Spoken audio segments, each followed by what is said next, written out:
ia dipilih secara sah. Dan kalau Anda tidak terima, silakan protes. Tapi jangan minta dia dicopot. Karena kalau itu logikanya, maka demokrasi bukan lagi dipimpin oleh rakyat, tapi oleh orang-orang yang tidak terpilih, tidak ditunjuk, tidak dipilih siapa-siapa, tapi merasa paling pantas. Gibran tidak sempurna, tapi ia tidak sedang menipu siapapun. Yang menipu justru mereka yang menjual moral, tapi sebenarnya cuma menjual nostalgia kekuasaan.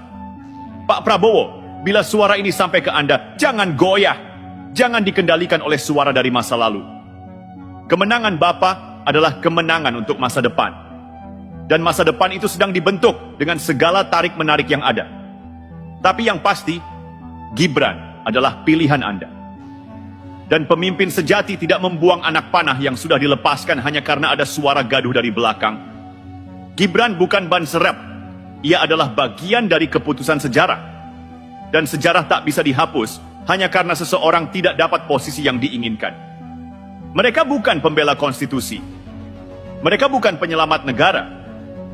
Mereka adalah elit tua yang sedang panik kehilangan panggung. Dan mereka berteriak karena mereka tahu masa mereka sudah habis. Gibran tidak sempurna, tapi ia sah. Dan karena ia sah, maka ia harus dijaga, bukan diganggu. Ia harus dikritik, tapi bukan dijatuhkan. Ia harus diawasi, bukan dikudeta. Kalau narasi ini masuk akal bagi Anda, maka tugas kita semua adalah satu. Jagalah demokrasi, bukan jagalah gengsi. Kita harus mulai menyebut mereka dengan jelas. Golongan sakit hati. Ya, ini bukan fitnah, ini fakta. Buktinya jelas, mereka baru muncul setelah nama-nama kabinet tidak memuat nama mereka. Mereka baru bicara tentang pelanggaran konstitusi setelah mereka tidak dapat posisi. Coba tanya balik ke mereka. Kalau waktu itu Gibran kalah, apakah mereka akan ribut seperti ini? Jawabannya, tidak. Mereka akan tepuk tangan, pura-pura bijak, lalu bilang rakyat sudah menentukan.